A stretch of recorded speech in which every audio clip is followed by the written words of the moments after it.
She sells seashells by the seashore. Yeah, that's right.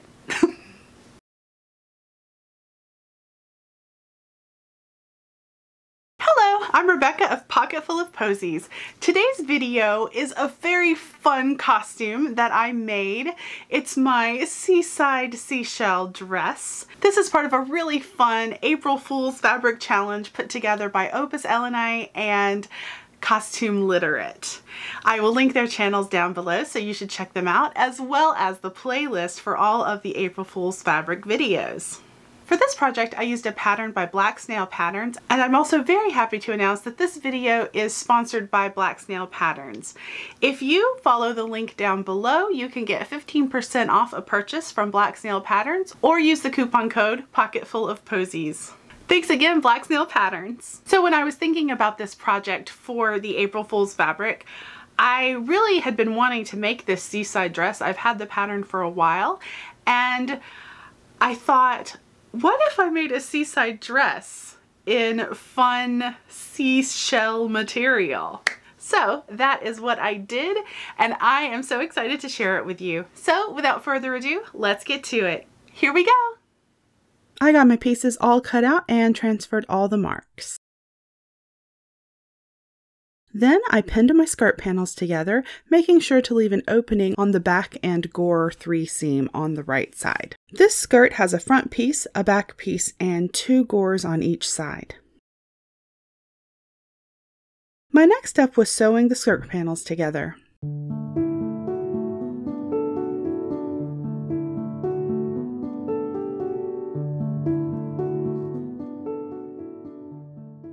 I used a 1/4 inch seam allowance instead of 5/8 because my corseted measurements are larger than the pattern measurements. Then I ran gathering stitches on the top of the back skirt panel.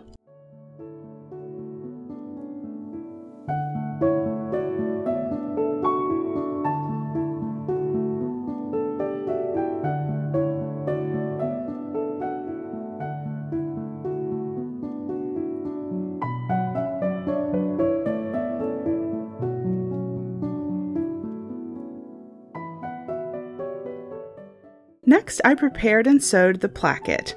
I definitely made a mistake when I sewed it onto the skirt, but it doesn't seem to make that much of a difference.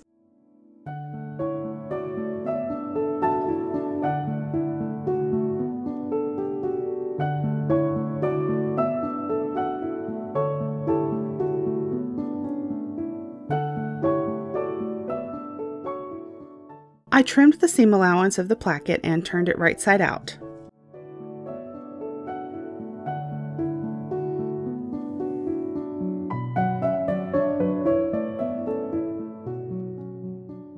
My next step was pinning the waistband on the skirt.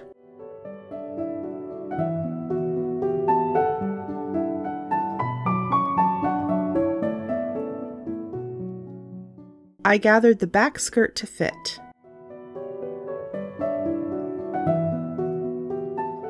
Then I put it on Freya to check. To the machine to sew the waistband on the skirt.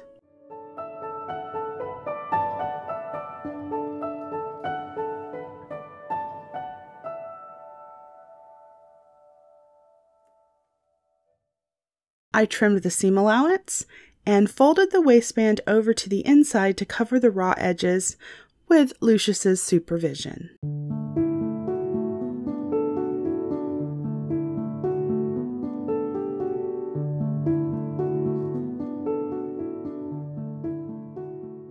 To secure the waistband, I stitched in the ditch along the waistband seam. Then it was ruffle time. I cut 12-inch strips, selvage to selvage, to sew together for ruffles, 7 yards in total. I folded up a hem on the ruffle. Then I sewed the ruffle hem on the machine.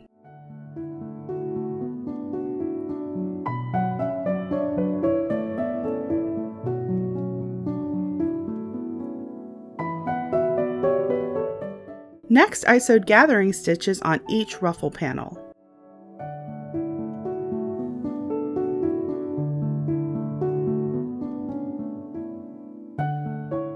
I then pulled those gathering threads to fit the bottom of the skirt.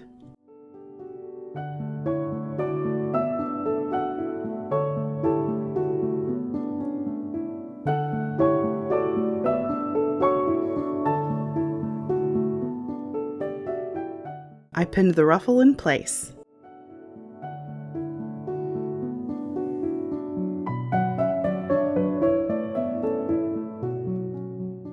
Then I took it to the machine and attached the ruffle. I deviated from the pattern here because I sewed it right sides together instead of wrong sides together. I chose not to make a strip to cover the raw edges of the ruffle, and that's why I sewed it right sides together. So the raw edges are on the inside, and I just trimmed that with pinking shears. Please forgive my messy floor. Starting on the bodice, I traced my darts.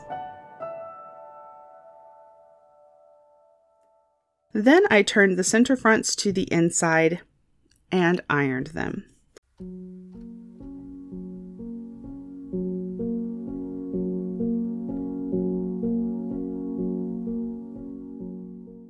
My next step was opening that ironed edge and pinning the right side offset on the left side.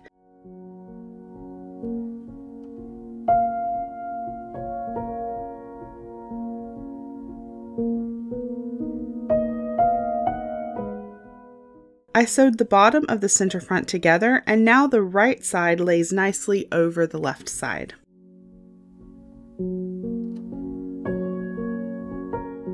Then I secured the right and left center front openings.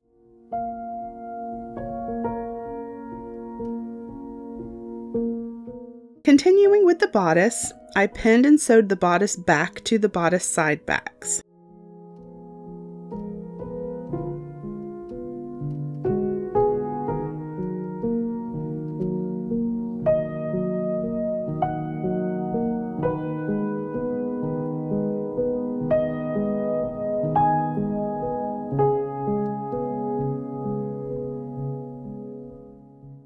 Now to the apron. I pinned and sewed the apron gores together, and then those gores to the back apron piece.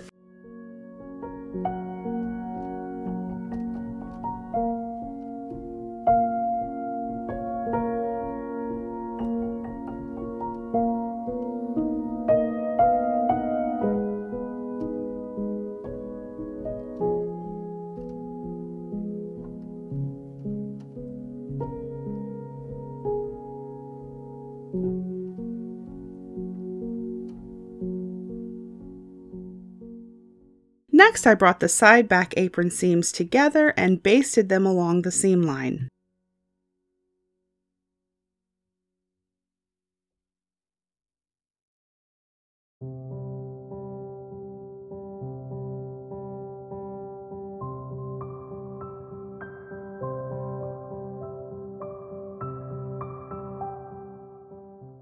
That seam is then brought to the center back, and the fabric is folded into 6 stacked folds on either side of the center back.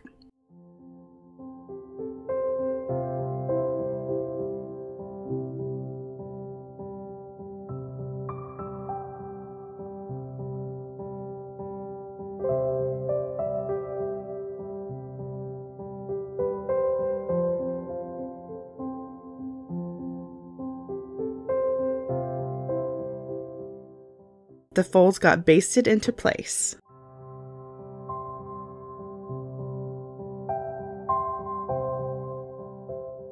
Then I pinned the back apron with the folds to the back bodice right sides together.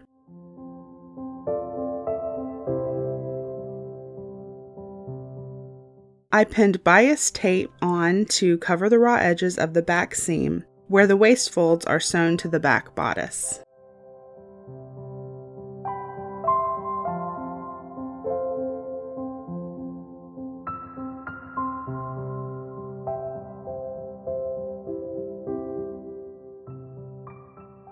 Since I mistakenly traced my darts on the outside of the bodice instead of the inside, I basted along the traced marks. And actually, I highly recommend this method. It made pinning and sewing the darts easier.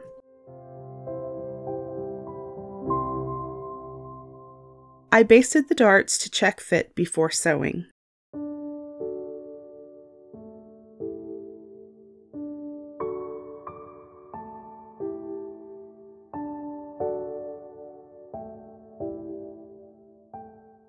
Next, I sewed the back bodice and apron together.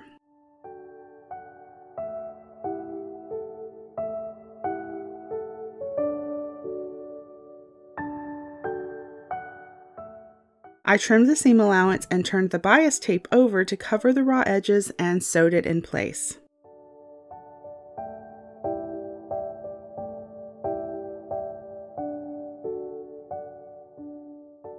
My next step was pinning the side seams and shoulder seams.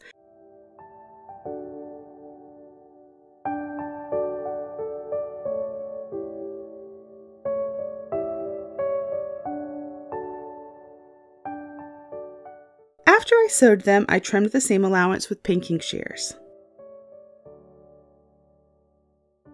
Trim time! I opted for gathered lace on the edges of the apron instead of a ruffle of the fabric like the skirt. This cotton is not super light and I didn't want to weigh the apron down too much.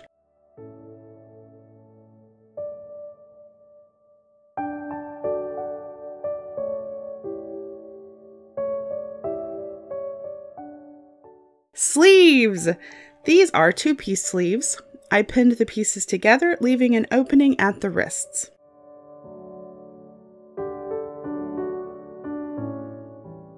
Time for tea.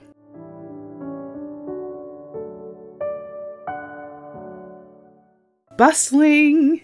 I pinned twill tape to the back apron on the inside to bustle the apron.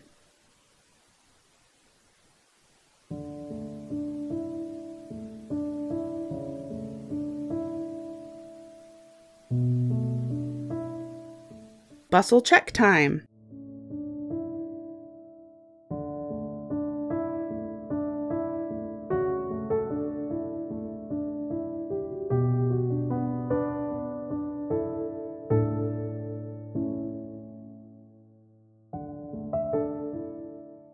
I think Lucius approves. Next, I pinned a ribbon on the waist.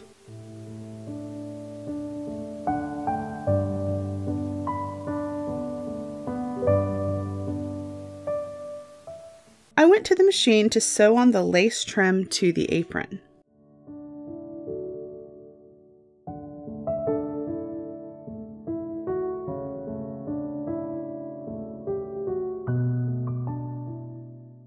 I tacked the ribbon on the waist by hand.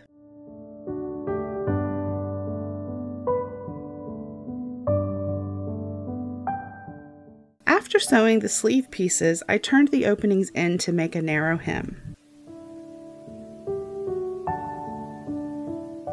Then I pinned the cuffs on, and I realized later that I used the collar pattern piece for the cuffs. I somehow had neglected to cut it on the fold, and I didn't read the pattern when I decided to use that. I just thought those pieces were the cuffs, but they were not. They were the collar not cut on the fold. But anyway, it worked fine. No harm done.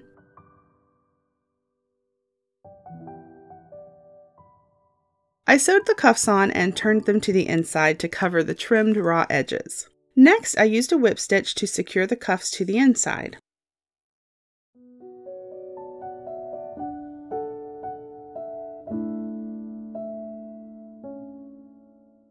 I sewed snaps on to close the cuffs because buttonholes are the bane of my existence. Then I sewed the sleeves in, wrong. Always baste first. I've started doing that, and although it's a pain to redo sleeves, they're less of a pain when they're basted in to take out, right?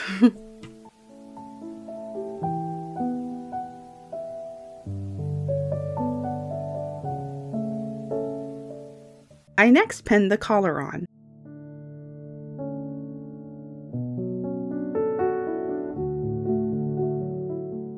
Before I sewed the collar on, I went ahead and tacked the twill tape straps in place. I didn't do buttons or anything like the pattern said to do because I want to make sure I like the look first before committing to buttons and buttonholes on the inside of the bustle. I sewed the collar on and trimmed the seam allowance. Then I turned the collar to the inside over the raw edges.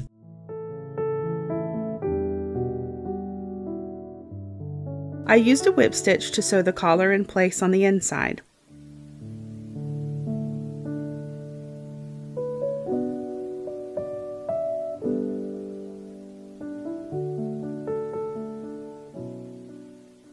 Next, I made some bows and attached them to center front and center back.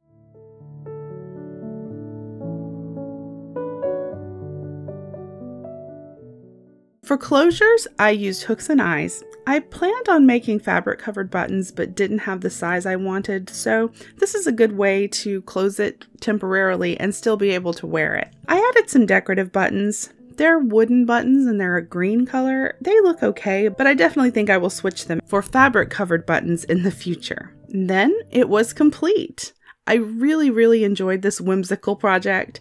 It made me happy every time I saw it on Freya or I walked by the room where it was. And I hope to get some actual seaside photos when my broken toe is fully healed and I can walk in sand. Till then, we shall have to imagine the sea.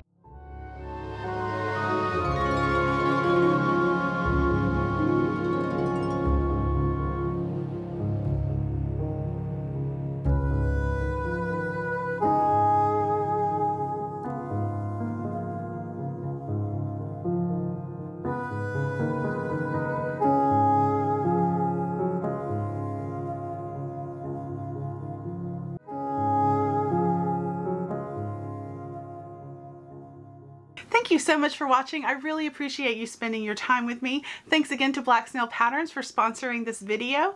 If you enjoyed this video, please give it a like. If you haven't subscribed yet, go ahead and do that. If you'd like to be notified whenever I upload, you can hit that bell icon. And if you'd like to support the channel further, I have a Ko-fi account and that is linked down below. Again, thank you so much and I will see you on our next sewing adventure. Bye!